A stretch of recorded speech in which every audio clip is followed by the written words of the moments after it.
Knowledge is life changing. علم سے جتنا علم ہم حاصل کرتے ہیں اتنا ہماری آگاہی میں اضافہ ہوتا ہے. جتنا ہماری آگاہی میں اضافہ ہوتا ہے اتنا ہی ہم مؤثر ہوتے ہیں.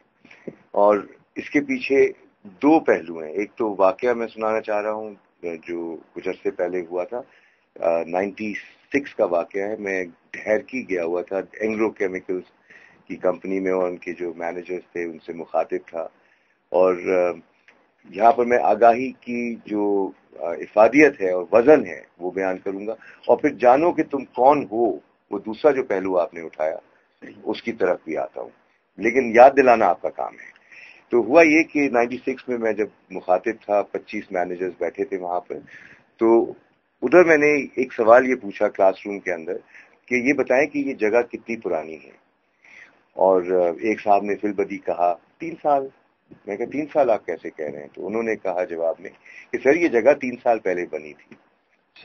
تو میں نے کہا کہ مزہ نہیں آیا.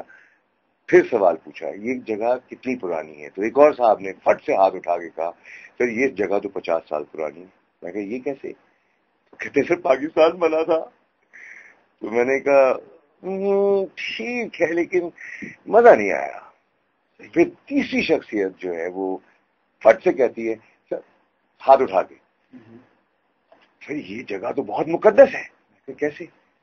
جب سے یہ دنیا وجود میں آئی ہے کائنات ہزاروں سالوں لاکھوں سالوں سے ہے. میں کہا اچھا. تو تینوں نے جواب دیا 3 سال 50 سال اور ہزاروں سال والا.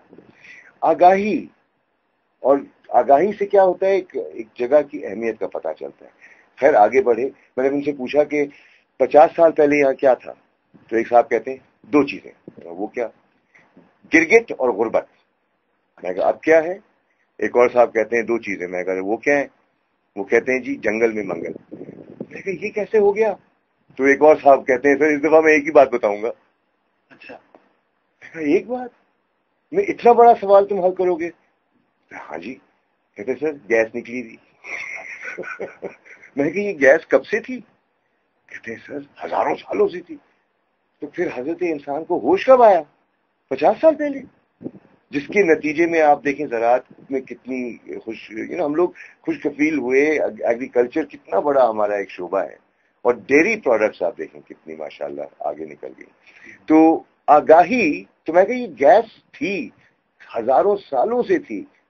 آگاہی 50 سال پہلے ہوئی اور دیکھیے کتنی زندگیاں اس سے تبدیل ہوئی. Small things make a big difference. تو یہ اویئرنیس کا ایک نتیجہ تھا کہ کسی کو پتا تھا کہ اس جگہ زمین کے اس تہہ میں یہاں سے یہ ذخیرہ نکل سکتا ہے اور اس سے یہ فائدہ ہوگا. اس طرح سے پاکستان میں کتنی ایسے علاقے ہیں جہاں پر پوٹینشل ہے, آگاہی بھی ہے, اور غفلت کے نتیجے میں یا بدعنوانیوں کی وجہ سے ہم نہیں ان سے فائدہ لے رہے. ایک تو یہ پہلو ہے. Knowledge can be life changing. اور آپ کے سامنے ابھی میں نے ایک مثال دی کہ ڈھیرکی جو غربت میں دبا ہوا تھا آج وہاں پر کافی حد تک خوشحالی آئی ہے. اسی طرح اب آپ غور کریں کہ جو آپ کا دوسرا سوال تھا جانو گے تم کون ہو. محفلوں میں یہ سوال پوچھتا ہوں آپ کون ہیں؟ تو ایک صاحب جواب دیتے ہیں میں انسان ہوں. میں کہا باقی کدو ہے کیا؟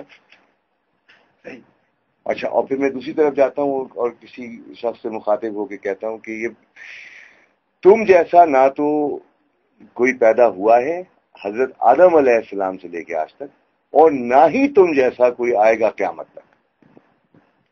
وہ سن کے اتنا خوش ہوتے ہیں.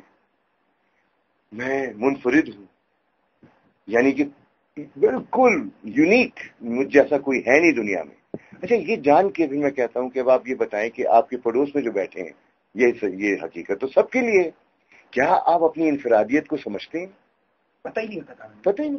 تو اگر ایک بورچی کو یہ نہ پتا ہو کہ چینی اور نمک میں فرق کیا ہے تو کبھی سالن میٹھا ہوگا کبھی نمکین. تو ہو یہ رہا ہے کہ زیادہ تر لوگ اس انتظار میں ہیں کہ کوئی اور بتائے کہ وہ کون ہے, بنسبت اس کے کہ وہ خود طے کریں کہ وہ کیا ہیں.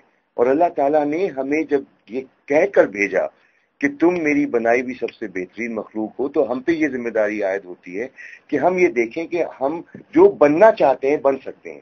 اور کیا یہ حقیقت نہیں ہے کہ اگر ہم چاہیں تو فرشتوں سے بہتر ہو سکتے ہیں, اور اگر چاہیں تو حیوانوں سے بدتر؟ یہ اختیار اللہ نے کس کو دیا ہے؟ صرف حضرت انسان کو دیا ہے اور کسی کو نہیں. پودے ہیں, پہاڑ ہیں, حیوان ہیں, سب کے سب مجبور ہیں. ہم ہیں جو با اختیار ہیں اور ہو گئے ہیں بے اختیار, اور یہ بہت ہی شرم کی بات ہوتی ہے.